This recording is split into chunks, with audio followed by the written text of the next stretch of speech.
Je veux dire par là que le contenu de ce communiqué, nous autres, nous le percevons comme la perception du gouvernement en cette affaire-là, la perception du gouvernement sur la personne de Yahya Boni.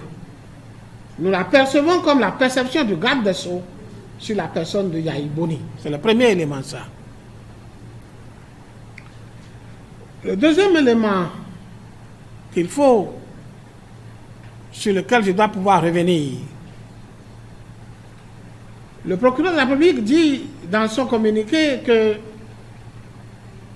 la personne que M. Yahya Boni est personnellement impliquée dans les événements du 1er et 2 mai 2019. Mais nous autres, comme lui, nous avons accès au dossier de la procédure, à moins que nous n'ayons pas le même dossier. Nous savons par rapport à quel dossier la convocation de M. Yahya Boni a été émise. Nous en connaissons le contenu. Ah, peut-être qu'il a des contenus de ce dossier qu'on nous a cachés. Et si tel était le cas, ce n'est pas légal, c'est interdit. Nous devons tous avoir accès au même dossier. Ça, c'est le deuxième élément. Le troisième élément qu'il faut dire, c'est que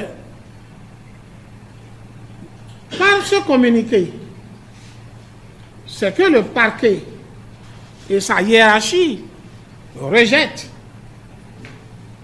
les démarches antérieures que nous avons amenées auprès du juge, notamment les problèmes de santé de M. Yahya Boni. C'est qu'il rejette cela. Parce que on en arrive à des mesures de coercition contre quelqu'un que lorsque l'intéressé a délibérément, c'est délibérément soustrait. Mais M. Yahya Boni ne s'est pas délibérément soustrait. Il s'est expliqué et nous avions fourni les preuves de l'explication. C'est qu'ils l'ont rejeté. Or, ils sont deux à être convoqués. Les deux se sont excusés. Les deux se sont excusés. C'est sur un qu'il a acharnement, sur un il n'a pas acharnement. Le communiqué de ce matin ne parle même pas du tout du second.